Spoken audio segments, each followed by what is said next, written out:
All right, so today I'm here with Johnny Kam. Thanks for joining me, bro. And we're going to be talking about $100 million creator strategy, part three, right? Yeah. So first one, we talked about the principles and what you really need to be looking for as a creator strategist.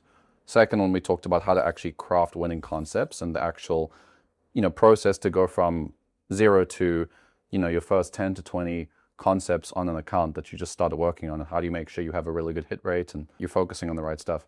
Today, we're talking about Ecom business owners and how they can get the most out of their creator strategists, that workflow. What else are we going to be covering? Incentive, culture, and the mental model or the way these e-commerce businesses should look at their business that will give them tremendous amount of success.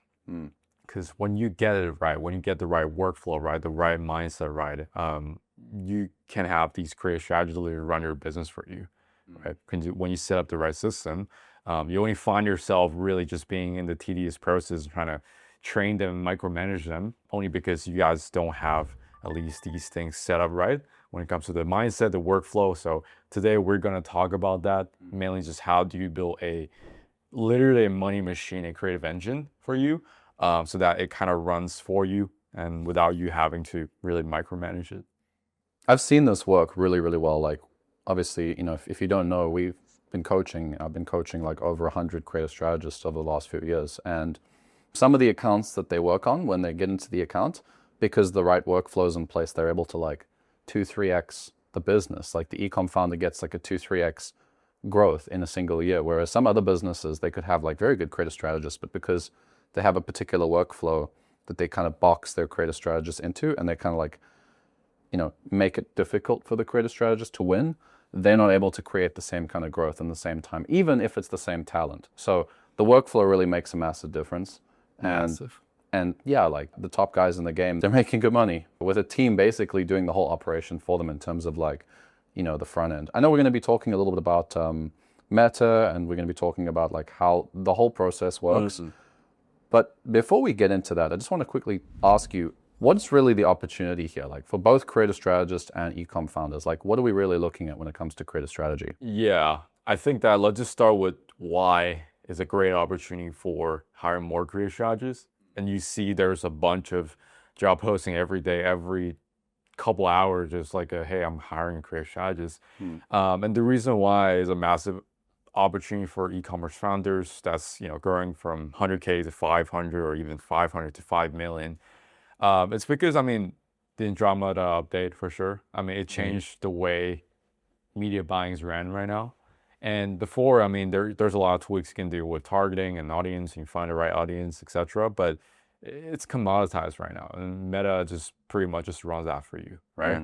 So today, I don't want to say creative is the only thing about media buying, but it's largely based on the creative now. And it's like an 80-20. To make it sound cool, like creative is the media buying, right? Yeah.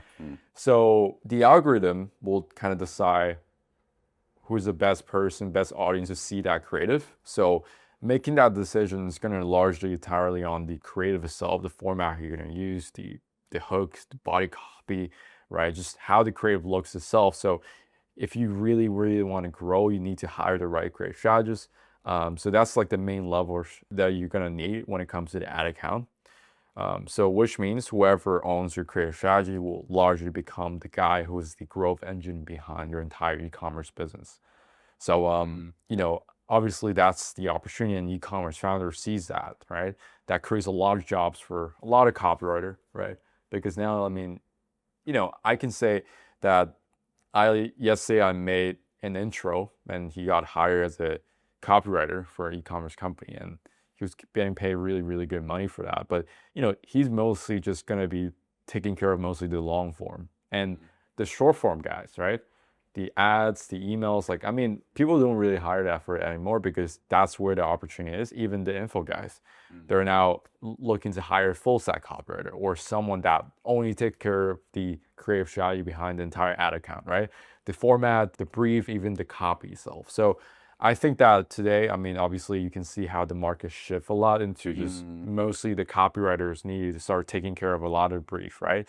So there's a lot of upside, right? Because of the growth, for copywriters, it's like it's the best opportunity right now to get into, because it's I don't see it as a new identity. It's like, it's just a modality of copywriting. It's like a type of copywriting. It's like all the skills that you've been developing for all these years. Now you can apply it to the account. And because you're one of the main people responsible for the growth, you're going to get paid very well for it, because there's that fundamental concept in business where it's like the more value you add to the business, the more you can charge, right? It's like that simple. If you want to make $100,000 a year, can you add $1 million to a business? If you're scaling companies as a creative strategist and you're adding millions and millions and millions per year to their business, don't you think that they're going to be more than happy to pay you multiple six figures for that, So this is really where, we've seen this, right, in the dojo over the last year, like in the mastermind where I coach creative strategists. 2 years ago, people were pretty happy with like 4 or 5K retainers, but now it's like very common to see 8, 9, 10K a month retainers, even 12K a month plus percentage, and it makes sense. It's not that people are getting lucky or they're getting a deal that's some sort of premium deal. These are sort of standard deals because of how much you're really responsible for. But you don't have to deal with some of the management that you would have to as let's say like a marketing director. You're much more in the creative workflow. And if you set things up as a founder correctly and you set them up so that you get all of the creative strategists' time focused on scaling the account and reaching that broad audience, and you take a lot of stuff off their plates, which I think we're going to talk about a little bit later, is like, if you can take that stuff off their plate and just get them to focus on the creative, they're going to be happy, because that's what copywriters and creative strategists love doing, is actually focusing on the ads. And you're also going to have a better pipeline, or like better output. You're going to get better copy, better concepts, and you're going to get high hit rates because they're just focusing on the stuff that actually matters, right? Yeah. So yeah, that's basically the way I see it as well. Is like, I'm seeing that the copywriters, like you said, there's not as much doubling down on email and ad copy is just a single thing. It's really about creative strategy. Yeah, I think one thing that's great about creative strategy is like when you have the right kind of the workflow. Like we talked about like how to create concept and how to read data from part 1 and part 2. I think that the great thing I love about e-commerce creative strategy is like, when you have the right workflow and right thinking framework, it's not that hard to get good fast. The best thing is it's really easy to stay good versus like, I think that if you talk about info, right? Like it's like thought leadership. So like every idea, every copy that you write, you need to be incredibly sharp and clean and tight. And those ideas just don't come around like every day, right? Like you just kind of have to sit there and think about it, right? So the level of output today with e-commerce creative is like you can find a thing that works in terms of just the body copy or the messaging or the mechanism. And the hook is really just a thing that you have to switch around every day, right? Different formats, different hook structures, right? To get fresher attention. But everything else is just kind of the same, right? Now it's product led because it's a physical product. It's product led for the most part. Yeah. So a lot of that work is carried for you by, as a creative strategist, carried for you by your actual product. Yeah. So yeah, there's opportunities, like a lot of money. Let's put it that way. It's a lot of money for both the e-com businesses and also for creative strategists. So then I guess the next thing would be, which businesses are best positioned for that? Like, what are the kind of businesses in e-com that have set themselves up to carry that top level creative strategist? Yeah. Like if you're a business owner, what does your business need to look like to attract and retain like A-player creative strategists? Yeah, I think that it largely going to base on like obviously what we're going to talk about in a bit, which is just a high level sub of the creative workflow and how a business owner or e-commerce owner should look at these workflow and also the mindset behind it, right? Because I work with a lot of brands, and I'll definitely say that budget or how large a business have nothing to do with how fast your output. Interesting. Or how high quality output. Because like, let's just give you an example. Like I've worked with like a $50 million company business, and like there's these guys, some of them are stressed the hell out on these calls, just like, guys, we shouldn't be doing this. Guys, we should be doing this instead. Like he's like actually spending more time, end up working more after hiring a bunch of creative strategists on massive payroll. And they still get shitty creative, and they still have a lot of discrepancy in what they said on a call versus what they, end up putting out in terms of creative. But I also have seen, businesses that not large, maybe like $3-6 million a year, but you can see their business is growing like twice, like every 6 months, right? Like it just keeps growing, and the guy's always happy, right? The guy's always happy. And the reason why is just largely based on just how much budget you have is like one of the variables, but in the end, it's all about the infrastructure, right? So, when I look at a brand and I want to see if they actually have the ability to unlock a top creative strategist full output and efficiency of hit rate, they all share three things that I'm going to talk about in a bit, which is going to be the one that I see in terms of patterns of the most successful company that I've seen. So, yeah. Okay. Well, let's get into it. What are those three things? I mean, the first one is definitely like a really A-list, production infrastructure. So when I look at someone else's company, I look at their workflow, and I'll ask a question like, do you have a measurable creative workflow that takes an idea from a brief to shot to edit live in 3 to 5 days? And are we actually super consistent with that for every wild cards or even winning structure that we want to test? I want to jump in here for a second. That's interesting because a lot of accounts, they take 2 to 3, sometimes even like 4 weeks sometimes to get the creative to the point where it's actually being tested. And so I think if you're a business owner and you can't confidently say that you're getting this kind of speed, then there's a part of this process that's broken, right? Yeah. Like, can you say that? How many creative does it take for you to take that from an idea to live? 5 days. If that's the exact number that you have a good creative workflow. Most business owner, you will ask them that. They're like, yeah, like they get launched. Like, yeah, but like if you go into the Notion doc, there's like backlogs of like 7, 8, 10 different ideas that they want to test 6 months ago or 4 weeks ago, and they still kind of sits there, right? And we're going to talk about in a bit why that happens. And I think that it's not largely on the business owner's fault. I think that they're just being misled in some way where they want to outsource a lot of stuff to the creative strategist. Because when you're paying for a creative strategist, you're paying for creative. You're paying for their ideas. You're paying for them being able to tap into new markets. Yeah. And what happens is, and I'm going to kind of explain it a bit, right? I've seen creative strategists where, they're doing the job of a junior marketing assistant, right? And they're paying $8,000 a month for a high-paying junior marketing assistant. I've been calling this creative assistant, right? Yeah, it's like you creative hire a assistant. creative strategist, and you pay creative strategist rates for a creative assistant. Yeah, exactly. And then you wonder why you're not able to get like the output and what you need done. Yeah. It's like they think that creative strategists should be managing UGC creators. Like, why would you manage that?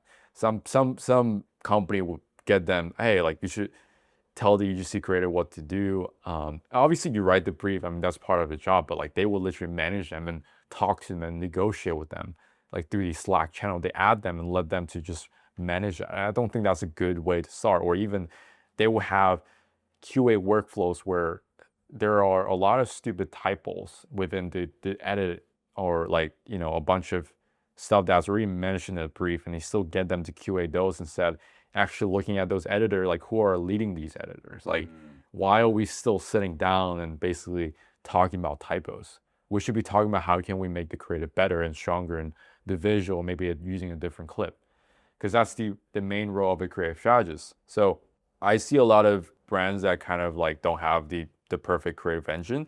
Lots of time they just getting them to manage the wrong stuff. My advice has always been, just from what I've seen, right, just from my experience, it's great that the top brands where they have one creative strategist, they're supported by 2 editors, right?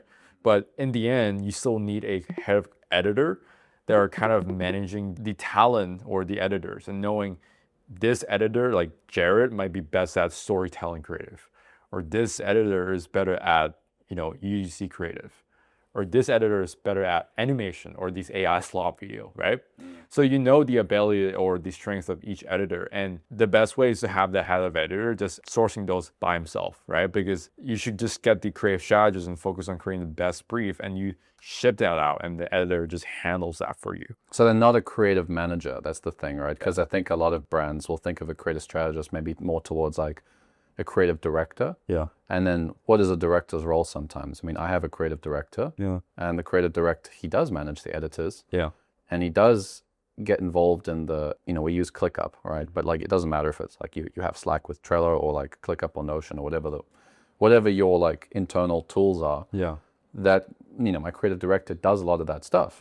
I realized the same issue. I was like, this is not really efficient because my creative director's a very, very talented marketer. Like he understands concepts and what needs to get out there. I don't want him sitting in ClickUp busy organizing tasks and busy checking in on people all the time. So we want to get a marketing manager or somebody that's got a more managerial operational hat on that can buy back the creative director's time. Exactly. And obviously, because I'm more of an info business, like we're running a YouTube channel, this is more organic. It's not quite the same business, but creative strategist is like the same thing, right? It's like the creative strategist is a strategist. They're a marketer. They're focused on growth. How do you buy their time back and maybe put somebody in a seat for a lot less money per month that does the managerial work and basically gives the creative strategist as much time back as possible? Yeah, exactly. Yeah, makes sense. I love that because, I mean, some of these guys might be watching this like, yeah, I get you guys have a channel for making copywriters more money. But that's not the whole point, because I know that both parties serve each other, right? Because like, you know, we're talking about you guys are paying for $8,000 a month for an A player, but you're getting them to do tasks of an EA that you can pay them for $2,000 a month, right? Yeah. So in terms of economically, it doesn't really make sense. Most creative strategists I know, they probably spend 15 hours a week just handling editors. 15? Yeah, so some of them. Like, you know, because you get back and forth and they don't get it, and you let those, hey, like, just manage them. That's what they all say. You go on these meetings, some of them like, just manage them. But like, that's not a healthy way to let your creative strategist to do it. And I know there are some great brands out there that doesn't do this, right? And you guys might feel like this is kind of foreign, and that's great because you're doing a great job. But there are brands that are kind of like that, right? Because they're being kind of lazy about really taking care of their creative strategists, that they're paying almost 6-figure or more per year for them to create idea and, you know, generate amazing creative. There's one brand that there's a creative strategist that I'm coaching. He was working on. They have a submission process to submit concepts that takes him like hours and hours and hours just to submit the concepts. And yeah, sure. I mean, we can talk about like the growth opportunity cost of the creative strategist sitting there for hours in terms of the revenue for an ecom founder. But what about the fact that like a creative strategist doesn't want to do admin? They're creative. They're creatives. Like if you want to put them in multiple meetings every single day and you want them doing all this administrative work and doing all this QA to catch typos, you're also not only taking their time away from creative, you're also putting them in a headspace that's like very suboptimal for creative. Like you want to get out of the way and create a space where creatives really perform. Marketers in general, I can just speak for like hundreds of copywriters. They don't like meetings. They don't mind if their meeting is useful. Like if there's something that they're going to be able to take from that meeting. But putting people in lots of meetings, getting them to sit there and do admin, getting them to do QA stuff, like forget the business growth.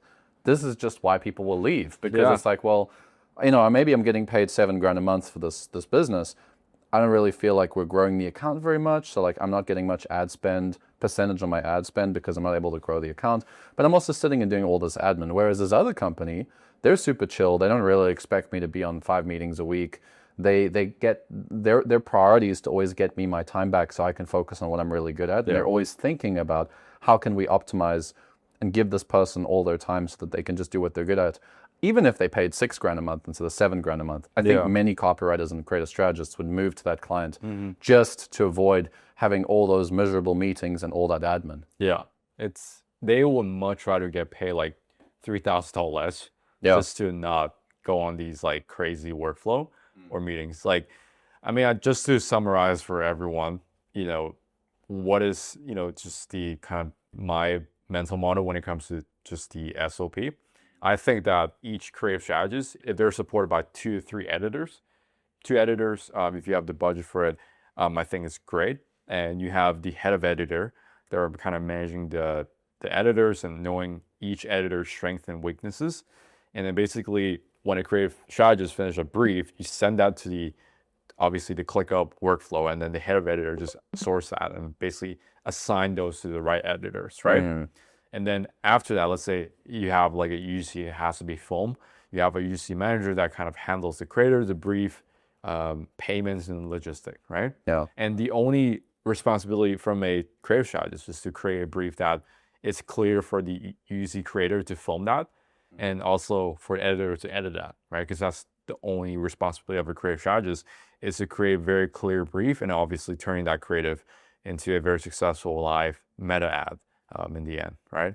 And we're going to be adding a template for some of the stuff in the resources. So make sure that you go to the link in the description so that you could get an idea of like what those SOPs from a creative strategist standpoint looks like. Exactly. Yeah. So I think in the end, like the question that you really need to ask yourself is very simple, right? Like, are you hiring creative strategists to basically create ideas that skills, or like you're just hiring like a expensive creative admin, right? Or creative assistant? I think that's a question that you really need to ask yourself. You should look at your workflow right now and see how much time is my creative strategist spending time on $5 per hour admin work versus them actually sitting down and think about a creative. You could probably even have one less creative strategist in your account and still get more output if you just do this properly. Probably, yeah. Some hire like so bloated, like their entire team is so bloated with so much people doing stuff they're not responsible for. And in the end, you just pay more for people and you get less output. So yeah, I mean, I've seen a lot of businesses in like the info space specifically back when I was mostly in info. They have a pretty, like they have a core marketing team, let's just say like 5 to 8 people. yeah. And they scale an account. They scale, let's say, their funnel or whatever they're doing to get their consumers, 8 figures with just a 5-person team. But then they get to 8 figures, and it just bloats to this like 40-person operation. Yeah. And it's like, well, what do you need all these other people for? Yeah. And you go look at the accounts, and I was consulting a lot of these businesses back in 2023. It's like 50% is just all these people managing. Yeah. And then you have people managing the people managing. Yeah. And then there's just managing over the managing of people managing. And it's like, there's no money happening. There's no revenue generating activities. But all these guys all have these titles like, you know, growth scale specialist. And then the other guys like, you know, marketing, head of marketing and revenue, you know, and like all these guys have all these titles. Yeah. But they're all just managing stuff and they're all just doing executive assistant stuff. Yeah. So it's like you're wasting all of your budget, and there's better ways to grow your business, you know. 100%. So then the next one then is the second point, right? Yeah. The second part is long-term thinking. Yeah, long-term thinking. Because maybe some top creative strategists might know this, but I think that this is not talked about a lot, because if you go on Twitter, everyone's talking about AI slobs. Like this claymation is like working right now. Like, let's launch this. Yeah. It's like everyone does the same thing. Like just think about, you know, just the current stage of like the e-commerce world right now. Like, you know, I'm 100% betting my entire net worth to like into this is that e-commerce is definitely walking straight into trust recession in the next 24 months. Yeah, I agree with that. Because I think that a lot of the allocation of budget in terms of marketing is not really allocated properly, right? So well, we saw this in info, just to jump in real quick, is like in the info businesses, they had the same problem a few years ago, because a lot of the stuff was, especially because AI's come out, like you have it's like a catalyst for create like output speed, right? So AI allows you to get what you want out into the market faster, but that also enables the competitor to directly copy your stuff and get their creative out faster too. So what ends up happening is any sort of trend or any sort of format or any sort of thing that's working gets very, very quickly copied. The whole market's doing it. And then the market gets used to it and they get skeptical faster. Right? So like, let's say back in 2015, somebody would come up with a really good, you know, creative video ad, and they would run that thing for a year before their competitors were really like able to clue in on what the process is, because they didn't have AI. They didn't have the same workflows. The business owners were less sophisticated about the process. But now it's like, you know, most of the less experienced ecom brands, even the ones that have great product market fit and sometimes even at 10 million a year or more, they're still like, I've been in meetings where I'm listening to, you know, ecom founders talk about like, oh, you know, this guy's doing this thing, like, why are we not doing this? And this guy's doing this thing, why are we not doing this? And it's like, it's very reactive. It's very reactive. And you can obviously spend some time every week on the short-term stuff, like pulling that in. But this long-term approach is really what takes companies like IM8. That's why they grew to over $100 million in like 1 year, right? It's because they had a long-term play. And it's very, I mean, how do you copy IM8 now? No one. Done. It's smart. I'll just give an example for creative. Like, for example, like last, I think part 2, we talked about the cause and effect concept of structure, right? Everyone uses that these days, right? Like, here's what will happen if you take this product for 4 weeks. The thing is, the 4 weeks, that word 4 weeks does not apply to every product. because like some product might take 3 months and everyone say 4 weeks, then what happens is like the market doesn't believe in you. So if you bring in a bunch of, let's say like that creative works, right? But if you're not properly applying that based on your industry, your product, your market, and what the existing solution in terms of what other bigger company, promise in terms of the time frame of getting that results, then you're just going to bring in a bunch of people that are obviously looking for quick results, and your LTV going to crash. You're actually educating the customer to go buy from the competitor later. Exactly. Because they're going to get disappointed in you, and the business with long-term thinking is going to set the correct expectation, and then all the LTV goes there. Exactly. So it's like, you don't just copy because someone else is doing it because that works for his business, right? If that was that easy, I mean, sometimes it is that easy. Sometimes e-commerce founders just copy each other mechanism, everything just watered down, and you're just putting a sophistication level in the market just on steroids, because like everything just get more sophisticated because everyone kind of say the same thing. So you need to really, really, really think about a creative, like, has that worked? Because it goes back to our pyramid, right? Like, even for a creative strategist, they'll look at an ad account like, okay, cool, the market is doing this, but does this apply based on the nuances that I see in an ad account, right? Is the avatar that's been working for the past 365 days, right? Are these the type of hook that works for us before? An e-commerce founder, you need to look at a creative based on what worked for you guys. Are you looking at in the back end as well? Okay, these creative got us the longest LTV. Why don't we just create more of that? Why are we still spending time on these AI slops? So, I'm not saying that AI slops are bad, right? They do get really, really good CPA, and, it's amazing sometimes. You can see some crazy results with that. But, you have to also set aside a lot of budget and time to really think about the kind of customer you're bringing in, right? I'd say a lot of, health and wellness brands, I think a lot of our creative strategists are working with those kind of brands. They're mostly subscription based, right? So, if you bring in, a bunch of customer and they don't end up continuing for another 2 months or 3 months, right? Then your entire budgeting will be completely off, because most people acquire customer at a loss for subscription-based business. Yeah. So if you don't calculate that based on the kind of customer that you bring in, then obviously the entire economics would just be messed up. Then you end up optimizing for the wrong person. Yeah. It's like, yeah, it's not good, Yeah. So what I'm gathering is more e-com business owners will benefit from having a portion of their budget, but also a portion of their headspace and their creative strategist's headspace on long-term thinking. And you can do a lot of the short-term stuff if you have a better workflow in the first place. Yeah. You'll be able to do all the short-term stuff to get the momentum you need today. But it's like, how do you make sure that you have today figured out? Yeah. Next month figured out? Yeah. But also, like, what are you building for a year from now? Exactly. Like these IM8 and Rise, this is not like a vanity play where because they have a lot of budget and they end up trying to get an ambassador for it. They're building trust marketing right now, right?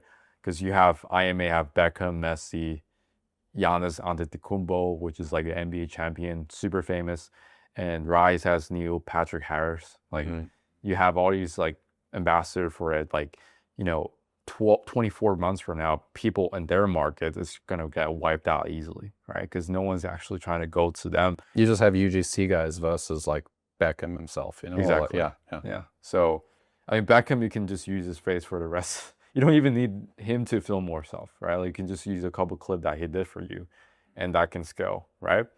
So yeah, I mean, it takes time, right? So which is like something that I think maybe side topic, but partnership, people that are great at getting partnership and managing partnership will be a great opportunity for the e-com side as well. And you might be wondering, okay, well, why are we talking about this long-term thinking? Because it has nothing to do with what's the creative workflow right now in the team.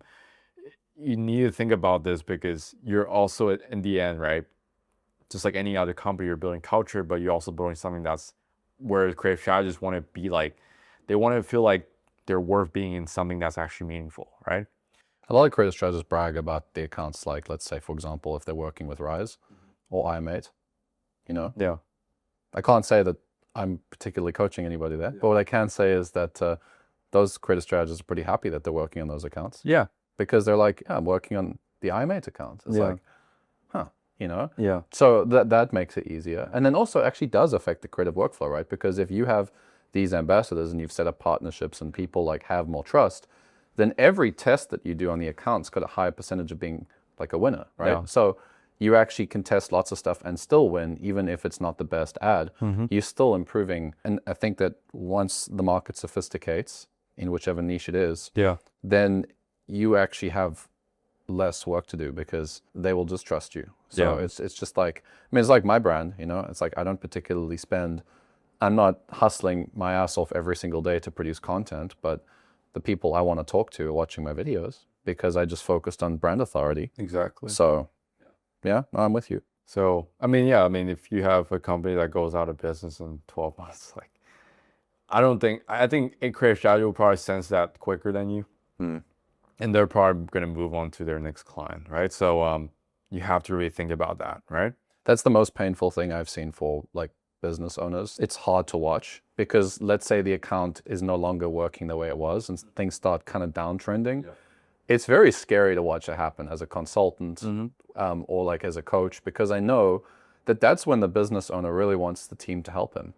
Because he needs his team now because everything's kind of going down, right? So he or she needs a team, but that team is already looking to jump ship because they're like, this is not working. The business doesn't have a long-term vision. Like, we're bouncing, things are going down. And then your top 10 leaves at the same time. It's a very miserable experience. It can wreck some people. It can actually set you back like half a decade, maybe even 10 years if you're not careful. Like, I have seen that before, and it's just... Anyway, so what else are we talking wish about? That on my worst enemy. Yeah, it's horrible. It's a horrible experience. So the third thing is, so we got the A-list creative production infrastructure, and you have the long-term thinking. And the third one is pretty self-explanatory, right? Like the budgeting of how do you value great creative strategists. And, you know, I think that some people I've seen, they made their team so bloated, they do overspend on the creative strategies and also underspend as well. I think that you kind of need to know the kind of stage of the business you're in. I mean, I'm not saying these are the only methods, but I definitely think that it will help you be very equipped to basically win right now in terms of how the market's right now at the moment and how much it costs to basically get a top tier creative strategist in. Let's just say, you know, type 1, you're a brand that, you know, doing big numbers and you can afford a top creative strategist. You know, right now the going rate for like a great creative strategist, you know, is like 8,000. 5 to 8K a month in terms of base, like for a good one. I've seen ones that kind of underpays at like 3 to 4K. I think you can't really keep a great one with that kind of rate because they're... Not if they're working with me. Like if I'm coaching the creative strategist, they're not going to stay for 3 to 4K. No. Yeah, they'll stay for 2-3 months because they want the cash flow. Yeah. And then they'll bounce to an opportunity that pays 5 to 8K because we just have too many of those in our mastermind. Yeah. It's just a reality. Exactly. So you have so much creative strategists in your company, and just like everyone talks to each other, right? So if you pay bad, I mean, people are going to badmouth you in some way. They're not wanting to work with you before they even talk to you. So I mean, this happens. Like I've seen job posts or jobs that ask for a certain role. And in my mastermind, they'll post it and they'll roast it. They'll post it and roast it. They'll be like, oh, look at this. This guy wants this. And they want to pay 3K a month, but they're a fast-paced team and they're like a high-performance culture or whatever. This is actually really important. Creative strategists at the top, they or even guys breaking into the space, you can't really, the incentive is not to offer them the fact that they're going to get experience on the account. And the reason I say that is most ecom business owners are looking to hire creative strategists right now. So the incentive of like, oh, you know, yeah, sure, you're only getting paid 2-3K a month, but you're getting experience. The best creative strategists actually just tell the other creative strategists that are newer in the game, and I'm speaking from experience, is like, you don't need to go close a 3K a month client to go get experience. No. That's how the conversation goes between creative strategists. It's like, you don't need a 3K a month client. You can go and get all that experience at an 8K a month retainer, and they'll be more than happy to do it because you know, you have enough of the core skill and you can show them samples and show them how good you are and you understand what you're doing. You can go get your experience at an 8K a month business. So that's not an incentive at all in my experience. Like, oh, you know, we're going to give you experience. Nah, like unless they're complete beginners, but I don't even know if you want to be hiring beginners and trying to train them up if you don't have a top talent creative strategist in your account. Like now your time is going to be back into the trenches. Like you need to keep your time valuable and have a top performing marketer train a new creative strategist. Like even with an agency, it's like, it's just a better process. So just thought I'd add that. Yeah, no, that's like, That's like so true. So like you have to really find it's fine to train up someone, but like not like that, You're just gonna like waste a lot of time for sure. So type 1 is definitely like brands that can afford top grade strategy. And we'll go in a bit of what a good incentive structure looks like for them. Because you might be asking, okay, well, what's the base pay if my ad account is doing well, like why don't I just offer more incentive? I think that would probably be better for my creative strategists. I mean, we're going to talk about that in a bit. But yeah, I think that is like a really good spot where if a brand can afford top creative strategy, that is kind of the range you want to look for in terms like of 5 pay. to 8K is like a pretty fair base. Yeah. I think so. I think at least for most of the top copywriters that have become creative strategists now, this is a really good retainer. Yeah. It's close to 6 figures per year. Yeah. They can focus on your account and maybe have one other account, and they'd be happy, But like 8K, I think you can probably have somebody fully focused on your account, for sure. Because let's talk about this. Because like people that get paid 3K, they were trying to get 4 out of 3K. That's it. Because they want to make 6 figures, right? So to make up for that. So they're going to try and close 3 other clients. So you might feel like they're on your account.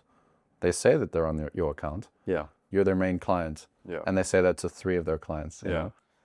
So it's like, yeah, you don't want to do that, right? I mean, the easiest way is just pay them enough to not do that. Yeah. That's the easiest way, right? So I think that, in fact, some of these creative strategists, they're going to pay a lot of money just to do their job better to keep that 8K. So it's like, I think that they're going to invest more just to keep that, just because you pay them more. So you're actually getting way more value. And the longer you retain them, the better they understand the nuances of your account and what works. Yeah. So their hit rate will go up over time too, Exactly. right? So it's like, yeah, sure, maybe up front it feels like a little bit. Yeah. If you're not used to spending that kind of money on talent. But the hit rate is going to more than cover it. Like a perfect example is with the interviews that I've been doing on this channel. Yeah. Is like I could produce, let's just use a simple number. It's like $500 in terms of production. Yeah. Okay, per interview. So if it costs me $500 per interview to produce a video, right? Let's think of it like a creative asset. It's like a $500 cost. If I produce 50 of those and each of them get 1,000 views, that's 50,000 views, right?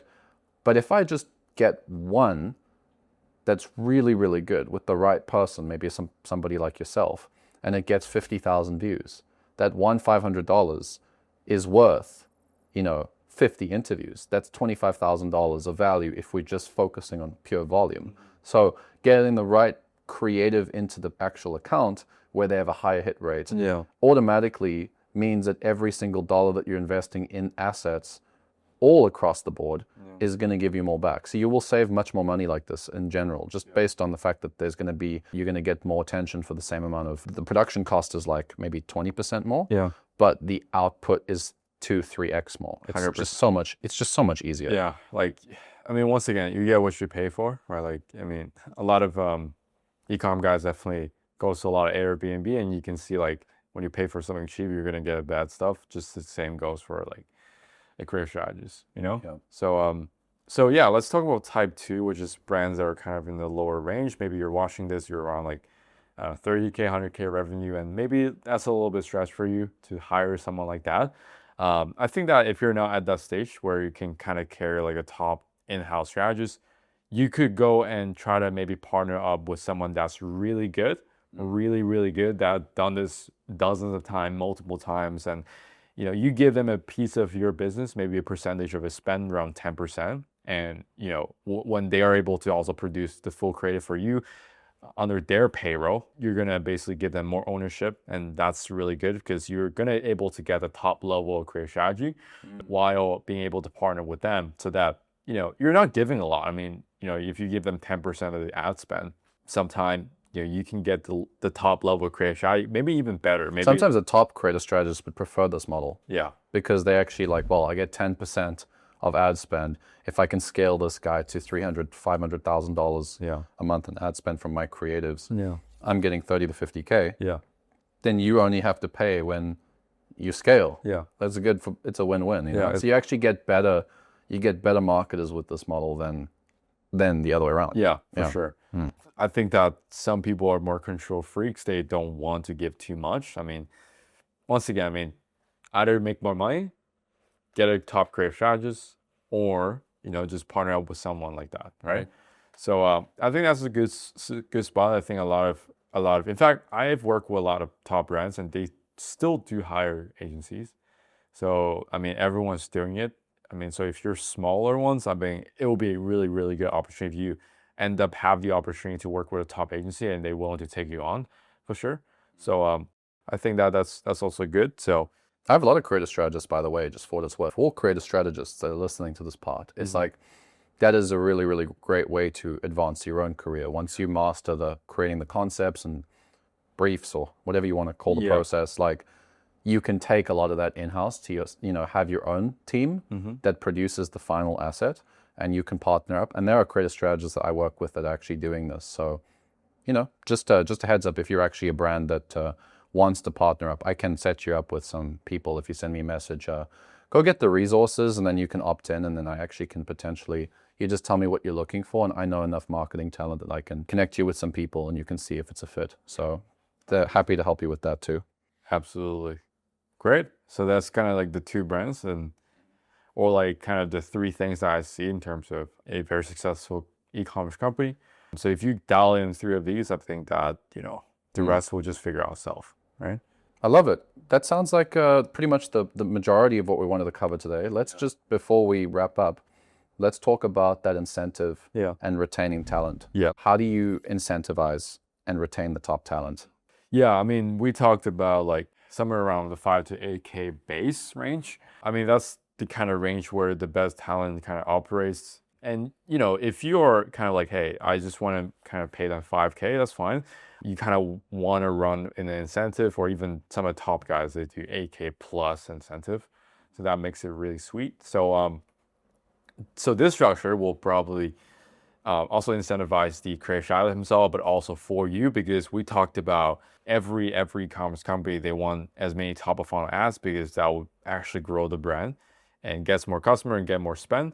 So typically, I think that for a really, really good incentive, you will definitely, I mean, I guess depends on your company, right? Like for the top brands, I mean, they kind of operate around the 1x ROAS. So for them, they might have a number X amount of ROAS as the thing. Let's say creative hits a $100 NCCPA, right? So it doesn't cost me a lot to acquire a new customer, plus maybe there's a 1.2x ROAS for that creative, then I think that's a really healthy benchmark. Then let's say you get 3 to 5% of the ad spend they're generating from that creative, right? So if I'm a creative strategist, let me just jump in quickly. So I know business owners will probably understand those metrics. If you're a creative strategist and you want to kind of advance your career, once you have some of those bases and you're really competent in the account, what the performance deal looks like is an agreed upon that creative is hitting certain metrics that the business defines as success, like 1.2x ROAS or a certain NCCPA.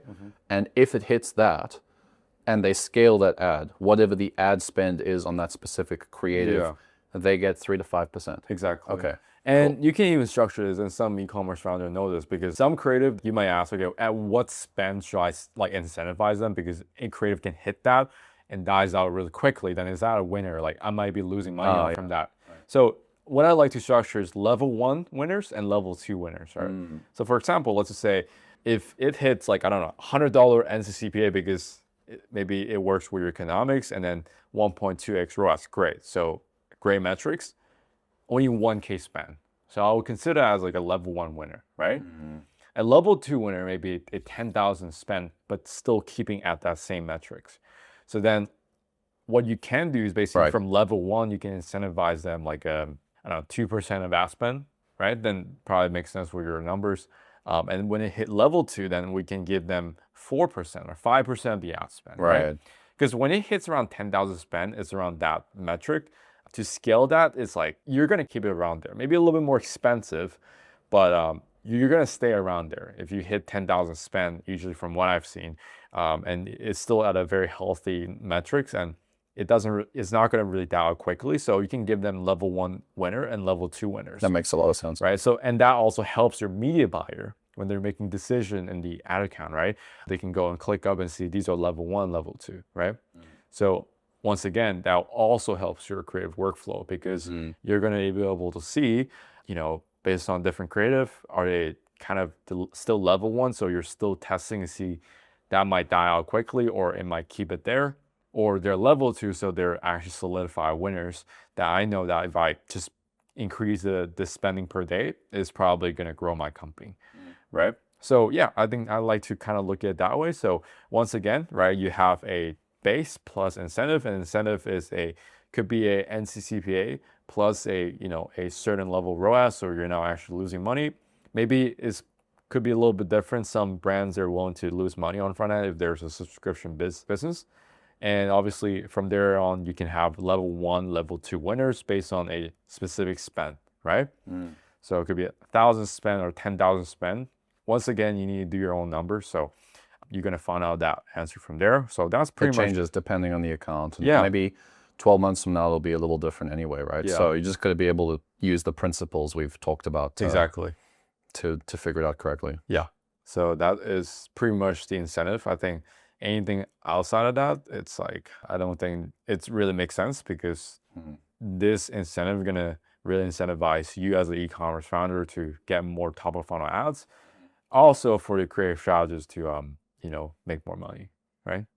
I think that there's only one thing I'd add to this, which is, and by the way, this has been really, really good. Thank you for putting this together. And if you have any questions or anything, put it in the comments. If you want to get the resources, go to the link in the description to get the resources. But the other thing is really just sort of something I learned from actually Dan Martell. I think he said it to me. He's like, how do you build a vision or like set a goal that's big enough that all the goals of the people in your business can also achieve their goals? And I think that one of the things I've seen that keeps people in terms of like retains talent is if you actually just care about them. Yeah. Like it's a small thing to just actually listen to them, ask them stuff. Like, if you call them out on the spot in front of the whole team and you give them a hard time and then you chase them about this, or you try to push them to do stuff on weekends, some people fit that culture. You can, but like, I would just have the conversation with everybody in your team and kind of get an idea of like what type of person they are, because some creative strategists,